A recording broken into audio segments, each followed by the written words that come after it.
Hey learners, how are you all? I hope you all are fine. So आज की class में हम continue करने वाले हैं अपने प्रीवियस क्लास के एमसीक्यूज़ को। तो चलिए स्टार्ट करते हैं। विच of the flowing statements best defines meaningful learning? तो बेसिकली हमें 4 ऑप्शंस गिवन है और हमें बताना है कि इनमें से कौन सी मीनिंगफुल लर्निंग को डिफाइन करती है स्टेटमेंट। तो चलिए रीड करते हैं ऑप्शंस को। Learning is limited to remembering fact given in textbook. Means learning सिर्फ उतनी होनी चाहिए जितनी टेक्स्ट बुक में गिवन है और जितना हम टेक्स्ट बुक में याद कर रहे हैं। तो नहीं, ऐसा नहीं है। Next, learning is an active process that takes into account the information children learn outside of school maybe. Next, learning is measurable by use of standardised paper pencil test only. क्या learning सिर्फ हम तभी major करते हैं जब pen paper test लेते हैं? तो ऐसा भी नहीं होता। Next, in the process of learning a student should receive information from the teachers only. Learning के प्रोसेस में क्या टीचर से ही एक बच्चे को इन्फॉर्मेशन मिलती है? मीन्स जो एक बच्चा है वो तभी लर्न करता है जब उसको टीचर इन्फॉर्मेशन दे। क्या उसके अलावा वो कहीं से लर्न नहीं करता? तो ये भी सही नहीं है। हमारा आंसर क्या हो जाएगा? Learning is an active process that takes into the account the information children learn outside of school. Next, which of the following statement about students error is correct? तो स्टूडेंट एरर की statement कौन सी इनमें से correct है?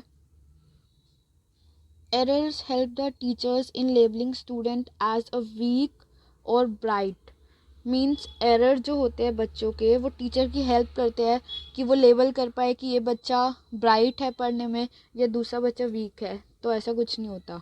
Next, on the basics of error the teacher can fail student and save her time.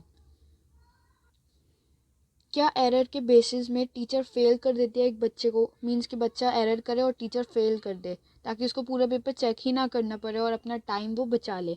तो ऐसा भी पॉसिबल नहीं है। Next, error offer an opportunity for the teachers to understand student thinking. तो मे भी हो सकता है। Next, error should be immediately rectified by asking the students to repeatedly rewrite the correct answers. Means error immediately हमें बच्चों से लिखवाना चाहिए, उसको रीराइट करवाना चाहिए। अगर बच्चा एक गलती करता है तो उसको उसी गलती को सुधारने के लिए हमें बोलना चाहिए कि वो दोबारा लिखे। मीन्स हम उसको एक तरीके से रटवा रहे हैं। तो ये हमारा आंसर नहीं हो सकता। हमारा आंसर क्या होगा इसमें? Error offer an opportunity for the teacher to understand the student thinking. बच्चे को कितना आता है, बच्चा कितना समझ रहा है, एरर उन चीज़ों को टीचर को बताएगा, उन चीज़ों से ही टीचर को बताएगा। राइट। नेक्स्ट,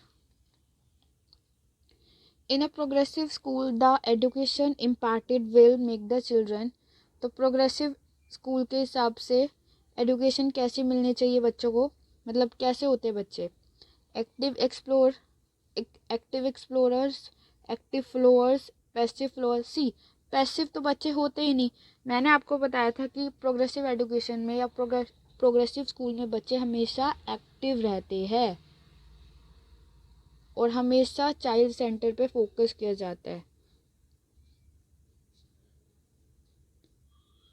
तो यहाँ पे बच्चा पैसिव तो नहीं होगा। तो ये ऑप्शन दोनों इनकरेक्ट है हमारे। अब इन दोनों में से क्या हो सकता है? सी, एक्टिव फ्लोअर्स भी नहीं हो सकते। क्या बच्चों को किसी को फॉलो करना चाहिए? नहीं, बच्चे खोज करते हैं, बच्चे डिस्कवर करते हैं। तो क्या होगा answer? Active explorers. Right. Next, understanding the errors made by learners is important for teachers as. अब बच्चों की गलतियों को समझना एक टीचर के लिए क्यों ज़रूरी हो जाता है? She can identify weak and bright learners. क्या टीचर इसलिए आइडेंटिफाई करती है एरर्स को कि वो ब्राइट और वीक को चूज़ कर पाए? नहीं। Next, she can understand the learners thought process. हो सकता है ऐसा।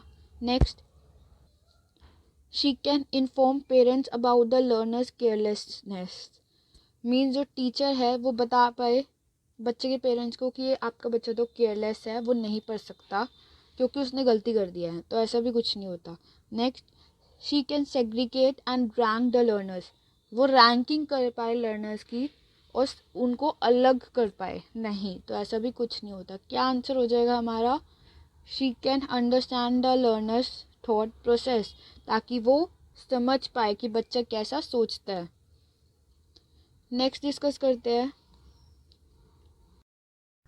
which of the following should be kept in mind while creating an effective environment in progressive classroom? हमें क्या चीज़ें ध्यान में रखनी चाहिए एक इफ़ेक्टिव इन्वायरमेंट क्रिएट करने के लिए प्रोग्रेसिव क्लासरूम में?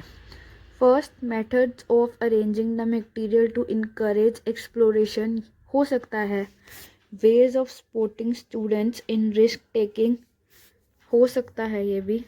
Next, putting students of same ability in one group. अब आप खुद सोचो कि अगर सेम एबिलिटी के बच्चे एक ग्रुप में डाल दिए जाए तो बच्चे एक दूसरे से सीखेंगे क्या, क्योंकि उनमें एबिलिटीज़ तो सेम ही होगी, तो ये आंसर नहीं हो सकता। Next, varied methods of assessment, हाँ ये भी हो सकता है। तो क्या ऑप्शन हो जाएगा? First, second and fourth, means third one is correct. So that's it for today, मिलते हैं नेक्स्ट वीडियो में, तब तक के लिए कीप लर्निंग और कीप वॉचिंग।